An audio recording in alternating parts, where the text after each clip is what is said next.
Hello everyone. आज की इस वीडियो में हम क्लास 10 साइंस का chapter 1 chemical reactions and equation से 20 मोस्ट इंपॉर्टेंट एमसीक्यू क्वेश्चंस की प्रैक्टिस करेंगे जो कि आपके एग्जामिनेशंस में आने के हाई चांसेस हैं। तो इन क्वेश्चंस की तैयारी अच्छे से ज़रूर कर लेना एंड कमेंट करके भी आप ये ज़रूर बताना कि इस 20 में से आपने कितनों के सही जवाब दिए हैं, जिससे कि आपको भी समझ में आएगा ना कि आपकी तैयारी सही से अभी तक हो पाई है या नहीं हो पाई है। तो चलिए एक एक करके सभी क्वेश्चन एंड आंसर्स को यहाँ पे समझते हैं। सो क्वेश्चन नंबर 1 दिया गया है कि विच of the following is a balanced chemical equation. यहाँ पे आपको कुछ इक्वेशन दिखाई दे रहे होंगे, आपको बताना है कि इसमें से कौन सा इक्वेशन बैलेंस्ड है।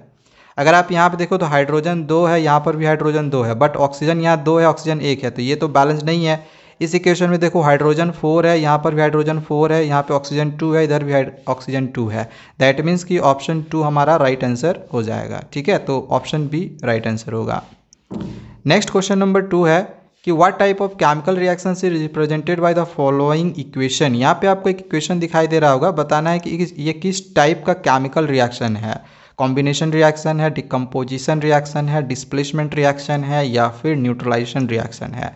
तो यहाँ पे देख रहे हैं कि दो रिएक्टेंट है एंड दो रिएक्टेंट मिलके एक सिंगल प्रोडक्ट फॉर्म कर रहा है। तो जब दो या दो ज़्यादा रिएक्टेंट मिलकर एक सिंगल प्रोडक्ट फॉर्म करे तो वो होता है कॉम्बिनेशन रिएक्शन। सो इसका राइट आंसर ऑप्शन ए हो जाएगा, combination reaction. Next question number 3 में है कि विच of the following is not a characteristics of a chemical reaction. इसमें से आपको बताना है कौन सा कैरेक्टरिस्टिक्स नहीं है केमिकल रिएक्शन का। तो कलर में चेंज होता है, टेम्परेचर में भी चेंज होता है, नया सब्सटेंस भी फॉर्म होता है, बट शेप में चेंज नहीं होता है, तो ये कैरेक्टरिस्टिक नहीं है। So right answer is option d. Question number 4 है कि when silver nitrate reacts with sodium chloride. जब सिल्वर नाइट्रेट सोडियम क्लोराइड के साथ रिएक्ट करता है तो कौन सा कंपाउंड प्रिसिपिटेट के फॉर्म में आउट होता है। तो देखो इसमें कौन सा कंपाउंड होगा, सोडियम नाइट्रेट होगा, सिल्वर क्लोराइड होगा, सोडियम क्लोराइड होगा, सिल्वर ऑक्साइड होगा।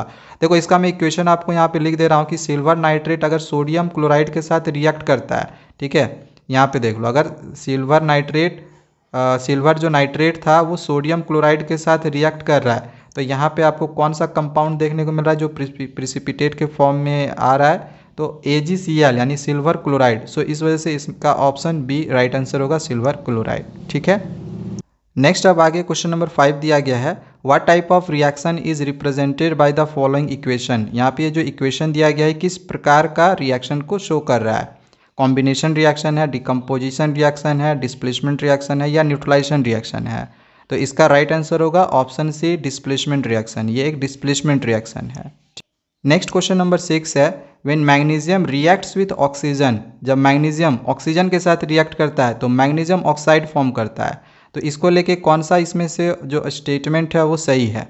तो इसका जो सही आंसर है ऑप्शन सी होगा कि मैग्नीशियम और ऑक्सीजन जो है ऑक्सीडाइज्ड होगा। कैसे, तो यहाँ पे इस रिएक्शन को आप देख सकते हो कि जिसमें से यहाँ देखो ऑक्सीजन जो है ऑक्सीडाइज्ड हुआ है और मैग्नीशियम ऐड हुआ, तो यहाँ पर ये भी ऑक्सीडाइज्ड हुआ है। सो इसका आंसर ऑप्शन सी राइट होगा। क्वेश्चन नंबर 7 है विच of the following statements about exothermic reaction is true. Exothermic reaction को लेकर इसमें से कौन सा सही है। एक्सोथर्मिक रिएक्शन के लिए पहला स्टेटमेंट है कि क्या जो एक्सोथर्मिक रिएक्शन है हीट को एब्जॉर्व करता है। दूसरा है कि ये हीट को रिलीज करता है। तीसरा है कि they do not involve any heat changes. या फिर fourth, they only occur in the presence of sunlight. तो इसका जो आंसर होगा ऑप्शन बी आपका सही होगा कि ये हीट को रिलीज करता है। एक्सोथर्मिक रिएक्शन में हीट क्या होता है, रिलीज होता है। क्वेश्चन नंबर 8 है कि when calcium oxide reacts with water. जब कैल्शियम ऑक्साइड वाटर के साथ रिएक्ट करता है तो प्रोडक्ट में हमें क्या मिलता है, calcium hydroxide, calcium chloride, calcium carbonate या कैल्शियम सल्फाइड। तो इसका राइट आंसर आपका ऑप्शन ए होगा, कैल्शियम हाइड्रोक्साइड। इसका इक्वेशन यहाँ पे देख लो, यहाँ पे देखो ये कैल्शियम ऑक्साइड है, वाटर के साथ जब ये रिएक्ट कर रहा है तो हमें कैल्शियम हाइड्रोक्साइड मिलता है, जिसको हम सेलेक्ट लाइन भी कहते हैं। सो राइट आंसर आपका ऑप्शन ए, कैल्शियम हाइड्रोक्साइड होगा। क्वेश्चन नंबर 9 है कि when magnesium reacts with hydrochloric acid. जब मैग्नीशियम हाइड्रोक्लोरिक एसिड के साथ रिएक्ट करता है तो कौन सा गैस इवॉल्व होता है, ऑक्सीजन, हाइड्रोजन, कार्बन डाइऑक्साइड या नाइट्रोजन। तो इसका आंसर हाइड्रोजन होगा। कैसे, तो रिएक्शन यहाँ पे देख लो, जब मैग्नीशियम हाइड्रोक्लोरिक एसिड के साथ जब ये रिएक्ट करता है तो हाइड्रोजन गैस यहाँ से इवॉल्व हुआ। So right answer option B है।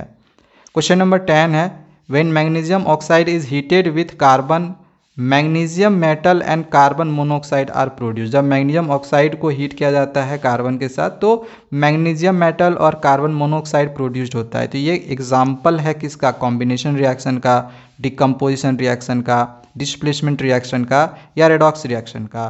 तो इसका आंसर होगा रेडॉक्स रिएक्शन का। कैसे, तो यहाँ पे आप इक्वेशन को देख लो, मैग्नीशियम जो है ये कार्बन डाइऑक्साइड के साथ रिएक्ट कर रहा है, मतलब हीट किया जा रहा है। तो यहाँ से देखो ऑक्सीजन मैग्नीशियम में ऐड हो गया और यहाँ से भी ऑक्सीजन जो है ऐड हो गया, मतलब सॉरी ऑक्सीजन जो है यहाँ पे रिमूव हुआ है। तो जब ऑक्सीजन ऐड हो और हाइड्रोजन रिमूव हो किसी एक ही इक्वेशन में तो वो क्या होता है, रेडॉक्स रिएक्शन। सो इसका राइट आंसर आपका ऑप्शन डी रेडॉक्स रिएक्शन होगा। क्वेश्चन नंबर 11 है कि which gas is produced when calcium carbonate reacts with hydrochloric acid.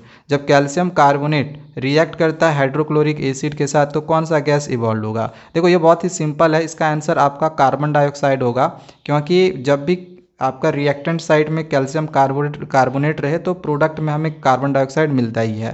तो इसका ऑप्शन ऑक्सीजन है, हाइड्रोजन है, कार्बन डाइऑक्साइड है, नाइट्रोजन। इसका आंसर कार्बन डाइऑक्साइड ही होगा। इसका आंसर कार्बन डाइऑक्साइड होगा। इसका रिएक्शन आप यहाँ पे देख सकते हो, जो कार्बन डाइऑक्साइड है यहाँ से इवॉल्व हुआ है। क्वेश्चन नंबर 12 है विच of the following statements is true about a chemical reaction. Chemical reaction को लेकर कौन सा स्टेटमेंट इनमें से सही है कि mass is always conserved, colour change always observe, temperature always decreases या फिर reactants always increase in volume. तो इसका आंसर आपका ऑप्शन ए हो जाएगा कि मास इज ऑलवेज कंजर्व्ड। चलिए नेक्स्ट आगे क्वेश्चन नंबर 13 को देखते हैं। 13 है the reaction between silver nitrate and sodium chloride. Silver nitrate and sodium chloride के रिएक्शन का एग्जाम्पल, किस तरह का ये रिएक्शन है, इसका एग्जाम्पल कॉम्बिनेशन रिएक्शन का एग्जाम्पल है, डिकम्पोजिशन रिएक्शन का है, डिस्प्लेसमेंट रिएक्शन का है या डबल डिस्प्लेसमेंट रिएक्शन का है। तो इसका आंसर होगा डबल डिस्प्लेसमेंट रिएक्शन का। इसका भी इक्वेशन आप यहाँ पे देख लो, ये हो गया यहाँ पे सोडियम क्लोराइड, यहाँ पे ये सिल्वर नाइट्रेट, तो ये हो गया डबल डिस्प्लेसमेंट रिएक्शन का एग्जाम्पल, क्योंकि यहाँ पे आयंस का एक्सचेंज हो जा रहा है। क्वेश्चन नंबर 14 है कि in which of the following reactions is energy absorbed. Energy absorbed इनमें से किस में होगा, एक्सोथर्मिक में, इंडोथर्मिक में, रेडॉक्स में या डिस्प्लेसमेंट में। तो जो एनर्जी एब्जॉर्ब होता है वो किस में होता है, इंडोथर्मिक में। इसके पहले मैंने आप लोग बताया था जो एनर्जी यानी हीट रिलीज होता है किस में होता है, एक्सोथर्मिक में। ठीक है, इसका आंसर आपका ऑप्शन बी होगा। क्वेश्चन नंबर 15 है कि which substance is oxidised in the following reaction. इसमें से कौन सा सब्सटेंस ऑक्सीडाइज्ड हुआ है, जिंक, HCl, ZnCl2 या H2। तो इसका आंसर Zn होगा। देखो Zn में यहाँ पे Cl ऐड हो गया, दैट मीन्स कि ये ऑक्सीडाइज्ड हुआ है। ठीक है, राइट आंसर ऑप्शन ए होगा। नेक्स्ट क्वेश्चन नंबर 16 है the reaction between zinc oxide and carbon. Zinc oxide और कार्बन के रिएक्शन से जिंक और कार्बन मोनोऑक्साइड फॉर्म होता है। तो ये एग्जाम्पल किसका है, कॉम्बिनेशन रिएक्शन का, डिकम्पोजिशन रिएक्शन का, डबल डिस्प्लेसमेंट रिएक्शन का या रेडॉक्स रिएक्शन का। तो इसका आंसर रेडॉक्स रिएक्शन होगा। इसका इक्वेशन यहाँ पे देख लो, यहाँ से देखो ऑक्सीजन रिमूव हो गया, यहाँ पे ऑक्सीजन ऐड हो गया, तो ऑक्सीजन रिमूव भी हुआ, मतलब ऑक्सीडेशन रिडक्शन भी हुआ, ऑक्सीजन ऐड हुआ, ऑक्सीडेशन भी हुआ, तो ये क्या होगा, रेडॉक्स रिएक्शन। क्वेश्चन नंबर 17 है when calcium carbonate decomposes upon heating the products formed are. Calcium carbonate को जब हीट करके डिकम्पोज करते हैं तो हमें प्रोडक्ट में क्या मिलता है, इनमें से क्या मिलेगा। तो इसका राइट आंसर आपका ऑप्शन बी होगा, जो आएगा CaO + CO2। इसका इक्वेशन देख लो, यहाँ पे कैल्शियम कार्बोनेट जब हीट किया गया तो CaO + CO2 मिल रहा है। सो ऑप्शन बी राइट होगा। क्वेश्चन नंबर 18 है the reaction between iron and hydrochloric acid. Iron और हाइड्रोक्लोरिक एसिड के रिएक्शन से आयरन क्लोराइड और हाइड्रोजन गैस मिलता है। तो ये एग्जाम्पल किसका है, कॉम्बिनेशन रिएक्शन का, डिकम्पोजिशन रिएक्शन का, डबल डिस्प्लेसमेंट रिएक्शन का या डिस्प्लेसमेंट रिएक्शन का। तो इसका आंसर डिस्प्लेसमेंट रिएक्शन होगा। इसका इक्वेशन भी आप यहाँ पे देख सकते हो। इसमें क्या हो रहा है कि लेस रिएक्टिव एलिमेंट्स को मोर रिएक्टिवली एलिमेंट जो होता है वो क्या करता है, रिप्लेस कर लेता है। ठीक है, क्वेश्चन नंबर 19 है विच substance is reduced in the reaction. इसमें से कौन सा सब्सटेंस रिड्यूस्ड हुआ है, AgNO3, CuNO3 का होल 2 या फिर Ag।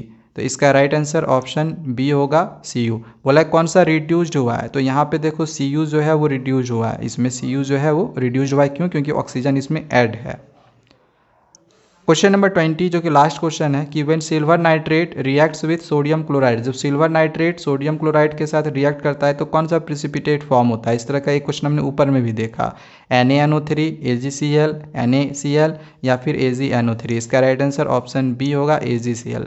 ठीक है। इसका इक्वेशन यहाँ पे देख लो, सिल्वर नाइट्रेट सोडियम क्लोराइड के साथ रिएक्ट कर रहा है तो हमें AgCl एक प्रिसिपिटेट मिल रहा है, मतलब कि सिल्वर क्लोराइड एक प्रिसिपिटेट मिल रहा है। तो ये 20 क्वेश्चन थे जो कि आपके एग्जामिनेशन में आने के हाई चांसेस थे, जो हमने करवा दिए हैं। अगले वीडियो में इसका IK चैप्टर्स को इसी तरह से इंपॉर्टेंट MCQ क्वेश्चन को समझेंगे।